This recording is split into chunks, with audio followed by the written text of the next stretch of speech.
Bisa dibayangkan, iya, bisa dibayangkan Presiden Joko Widodo itu duduknya tuh sampai mepet karena di dalamnya penuh kaos. Bayangkan aja Pak kalau kita jalan dari Semanggi sampai ke istana, dan itu pengamanan belum disiapkan Pak, karena tidak di luar rencana.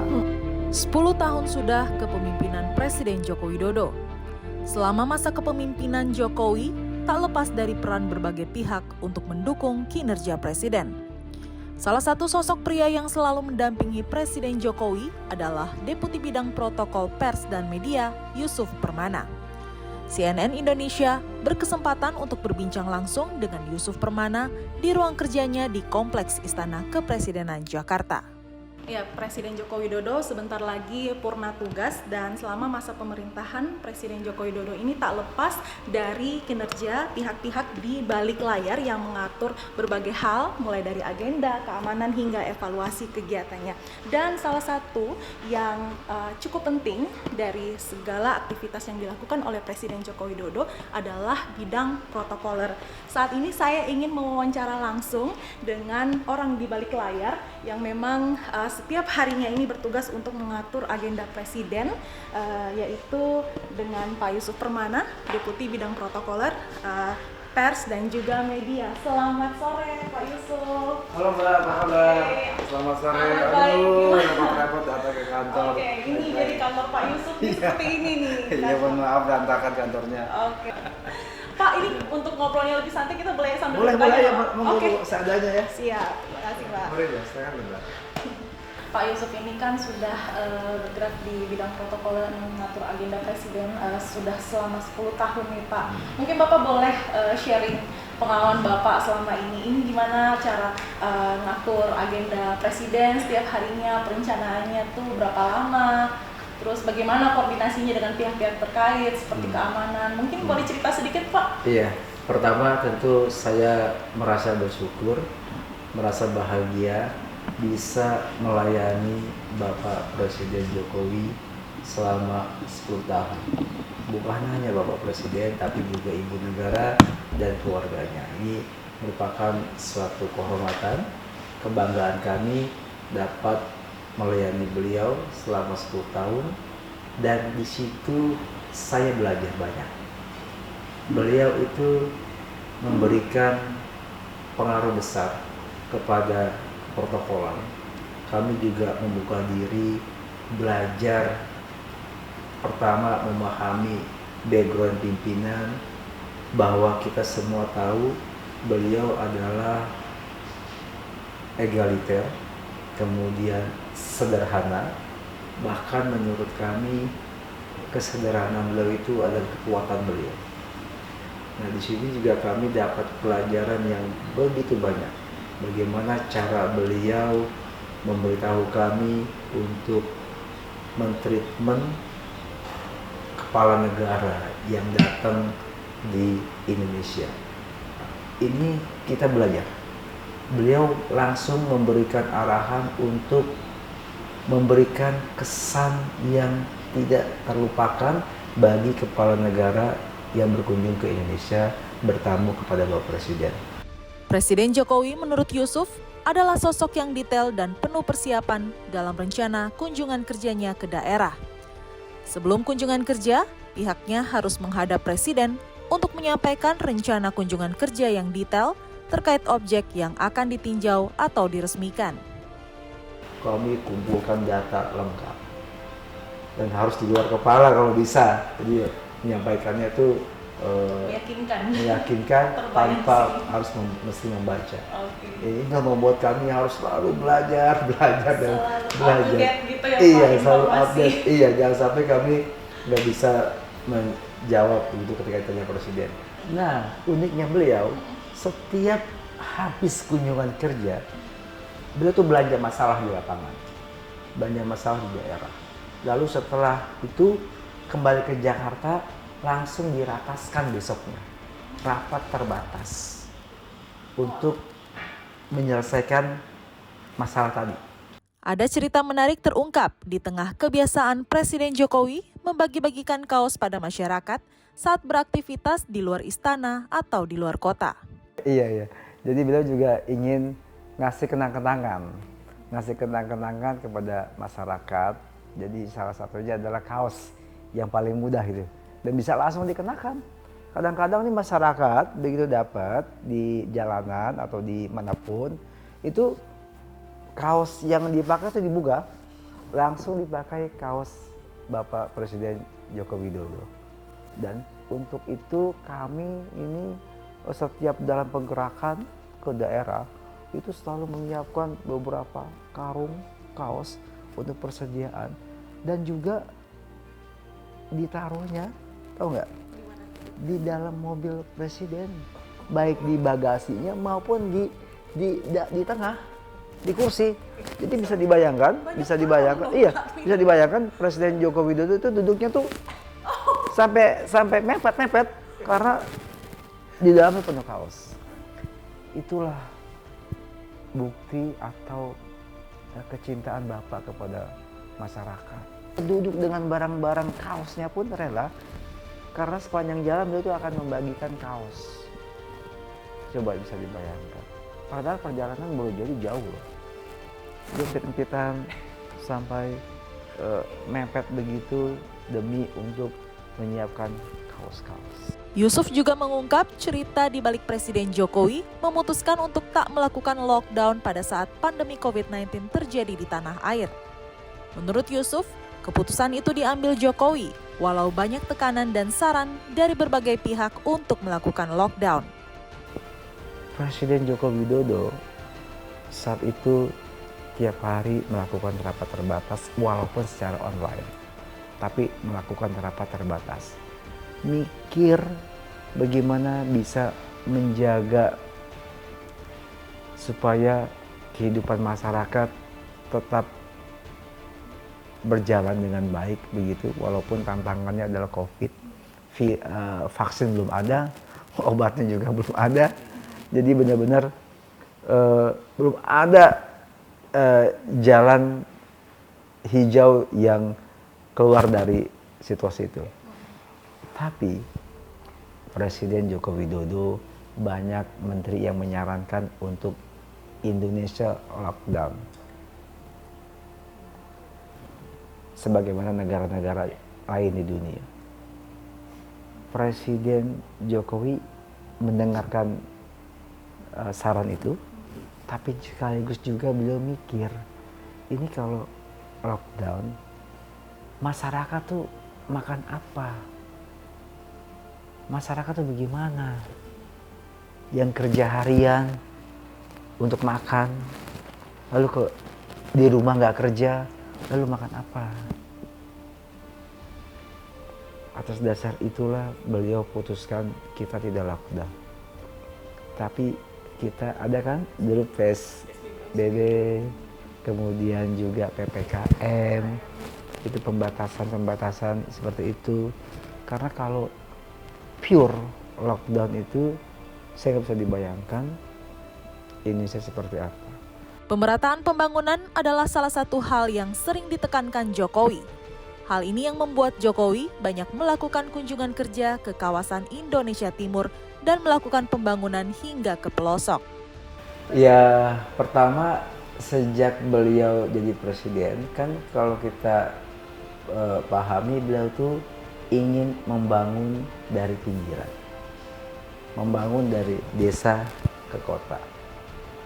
Sebetulnya semua sama, kunjungan ke barat dan ke timur itu semua sama, semuanya dikunjungi oleh beliau, tetapi mungkin ada wilayah timur yang mesti percepatan pembangunan.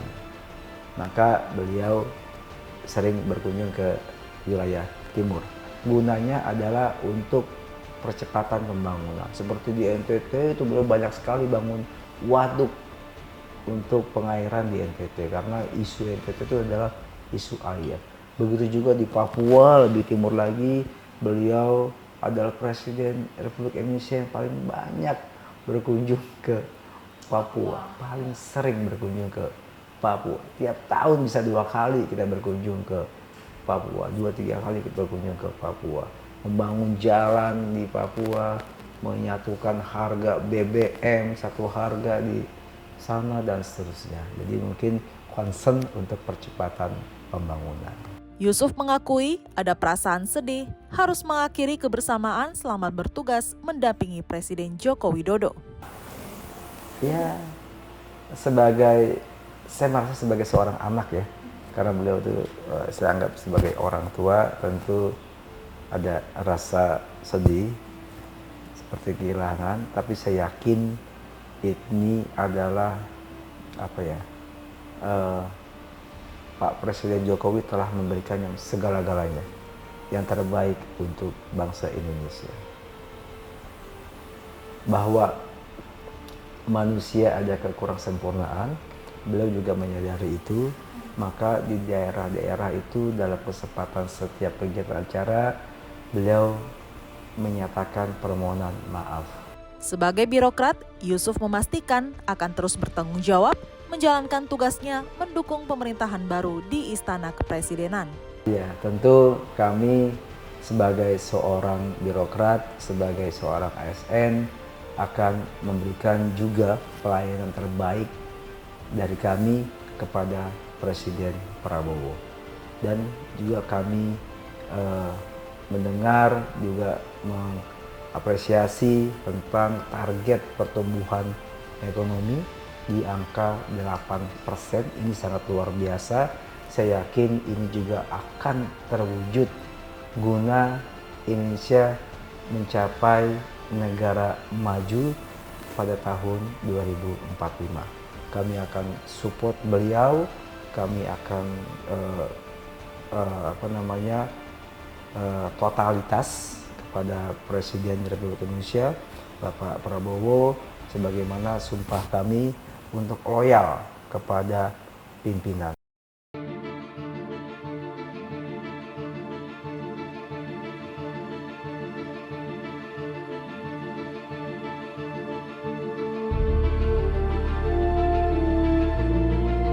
Selama kepemimpinan, Presiden Jokowi gemar turun dan berinteraksi dengan masyarakat di pusat keramaian seperti pasar, pusat perbelanjaan, bahkan di area Car Free Day sambil bersepeda di akhir pekan. Hal ini membuat pasukan pengamanan Presiden atau Pas Pampres harus memutar otak untuk menjaga kenyamanan Presiden bertemu masyarakat tanpa mengabaikan keamanan. Ya, dan saat ini saya sudah bersama dengan Marsikal Muda TNI Wahyu Hidayat Sujatmiko sebagai dan Pas Pampres pada tahun 2022 hingga 2023 ya Pak ya. Ya, apa kabar Pak? Alhamdulillah baik Pak. Oke, Bapak ini sebagai salah satu dan Pas Pampres pada era Presiden Joko Widodo, mungkin Pak Wahyu ingin sharing sedikit, cerita sedikit kepada kita gimana sih Pak pengalamannya dan tugas-tugasnya selama Bapak menjadi dan Pas Pampres saat itu tuh seperti apa Pak? Jadi gini Mbak ya, saya di Pas Pampres itu sejak tahun 2010 Mbak. Jadi saya masuk dan ke Pas Pampres itu pada saat zaman pemerintahannya Pak SBY yang periode kedua 2010 sampai 2014. Jadi perkenalan saya atau saya pertama kali kenal dengan Bapak Jokowi adalah pada saat itu saya ditugaskan oleh Komandan Pas Pampres Majen Doni Murdado sebagai Dansatgas Capres dan Cawapres terpilih. Kebetulan saya Dansatgas, dan Satgasnya adalah waktu itu Letkol Marinir Oni. Nah disitulah awal saya berkenalan atau kenal dengan beliau. Karena saya diberi tugas untuk awal beliau selama beliau Capres terpilih sampai dengan pelantikan nanti pada saat Oktober. Awal-awal memang terus terang kami sangat terkaget-kaget karena memang itu dua figur yang berbeda. Artinya kalau Pak SBY latar belakangnya militer, itu beliau orangnya protokoler. Sedangkan Pak Jokowi yang latar belakang sipil itu tidak protokoler. Sehingga yang biasanya kami semuanya tertib dan sebagainya ini berbeda. Ya, beliau intinya pertama pada saat kami menghadap Bapak mengawal beliau adalah saya tidak mau dipisahkan dengan rakyat saya. Itu yang pertama. Cara pengamanannya bagaimana? Kamu, tapi saya tidak ingin dipisahkan oleh rakyat saya. Itu PR saya pertama. Menurut Wahyu, sebagai dan Pas Pampres, dirinya harus terbiasa dengan agenda-agenda yang tak terduga usai kegiatan resmi Presiden Jokowi. apa namanya, tidak ada settingan, semuanya memang itu keinginan Bapak. Mengalir begitu aja ya, Pak. Ngalir begitu saja. Kadang-kadang banyak kegiatan-kegiatan yang dadakan. Kalau kita masuk hotel itu sore, kita pasti berpikir malam pasti ada kegiatan. Benar. Kalau habis maghrib atau sebelum isya Bapak sudah masuk hotel, itu pasti malam keluar mencari masyarakat yang kekurangan, beliau membantukan silent ya. Artinya tidak melibatkan wilayah, hanya kita saja wilayah di ring 2, Bapak silent membagikan sembako atau bantuan kepada masyarakat di sekitar, tapi di sekitar hotel. Ya. Atau kalau tidak seperti itu Bapak ke mall. Misalkan di satu daerah itu, kita pernah waktu di Ambon itu ada seperti alun-alun. Kan pusat keramaian kalau nggak salah waktu itu juga malam libur. Itu Bapak ke sana. Itu tidak direncanakan. Itu tidak direncanakan. Tidak direncanakan. Jadi, pokoknya Bapak di sini di mana tempat ramai di sana, langsung datang itu. Bayangkan kita ngamankan orang segitu banyaknya dengan masyarakat yang antusias ke Bapak. Tapi ya itulah Bapak. Ya namanya namanya pengamanan itu dengan kenyamanan kan tidak pernah sering sejalan, Mbak. Iya. Kalau mau aman, pasti kenyamanan dikorbankan. Kalau mau nyaman, pasti keamanan akan dikorbankan. Pergerakan Jokowi yang dinamis dan sering tak terduga membuat Pas Pampres harus memutar otak untuk tetap mengimbangi dan menjaga keamanan Presiden. Contoh saja, Presiden kan menggunakan mobil kendaraan body armor. Nah, body armor itu akan bermanfaat manakala jendelanya tidak diturunkan. Oke. Ya, kalau mau aman kan jendela tidak diturunkan. Seharusnya tidak diturunkan untuk keamanan. Aman, karena tidak bisa kalau ada pandai sebagainya aman. Tapi kan Bapak tidak bisa begitu. Bapak pengen bisa menyapa masyarakat. Artinya Bapak aman tapi tidak nyaman. Nah, supaya nyaman diturunkan jendelanya. Aman nggak supaya masalahnya? Bapak bisa salah dada. Tetapi pertanyaannya aman nggak? Iya, tidak aman. Nah, untuk itu makanya kita mencari solusi dengan adanya motor matan samping. Itu salah satunya adalah untuk mengurangi kerawanan. Oke. Jadi Bapak masih bisa dibayangi. Seperti itu salah satu trik-trik yang teknik pengamanan dinamis sesuai dengan keinginan objek. Nah, pertanyaan saya dengan dinamika seperti itu yang begitu padat agenda Presiden selama ini, waktu istirahatnya Bapak sendiri sebagai orang di balik layar itu kapan, Pak? Ini sehari cuma 24 jam, kegiatan udah full seharian, kapan Bapak istirahatnya ini? Ya itulah kita bisa memanage. Memang kalau istirahat yang dianggap istirahat full ya mungkin enggak ya. Tapi kita mencari waktu sela-sela istirahat itu dengan mengatur, memanage pengamanan. Yang jelas kita bisa istirahat setelah semua kegiatan selesai, Bapak sudah masuk ruangan atau masuk kamar, kita baru bisa istirahat dan itu tinggal memanage bagaimana pengamanannya. Sehingga anggota pun harus bisa istirahat, karena kalau tidak istirahat bisa sakit semua. Iya betul. Nah, itu kita manage antara komandan dan grup dan itu diatur semuanya. Wahyu mengungkap, selama bertugas tak ada kejadian yang membahayakan Presiden. Namun menjadi tantangan tersendiri baginya bila ada aksi warga yang spontan mendekati Presiden seperti di momen KTT G20 di Bali yang sempat viral.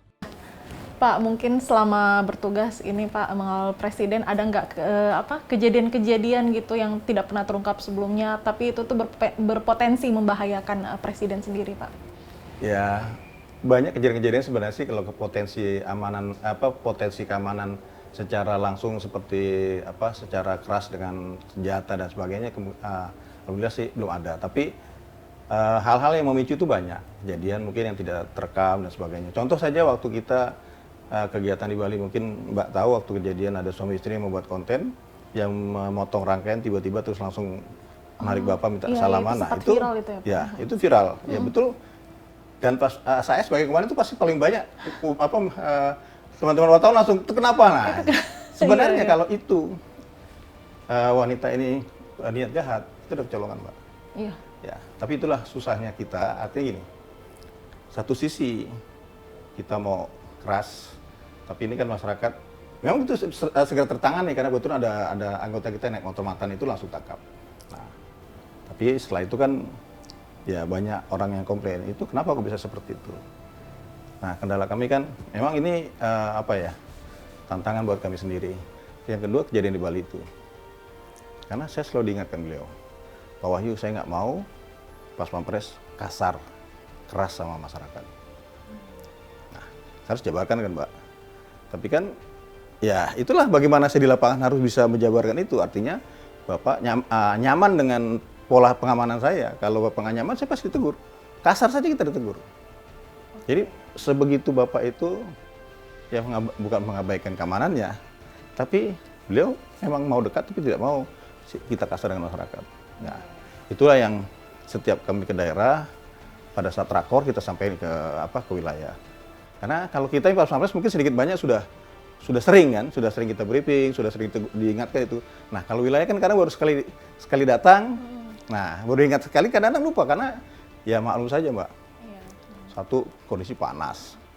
Beliau juga pengamanan itu kan yang wilayah dari pagi sudah di situ. Mungkin belum minum, belum makan, terus masyarakat segitu banyaknya. Kadang-kadang masyarakat juga nggak mau diatur. Itu yang sering terjadi. Jadi ya saya sering dipanggil Bapak ya, tegur masalah itu. Jangan terlalu kasar, jangan keras dengan masyarakat. Ya coba pendekatannya dirubah gitu.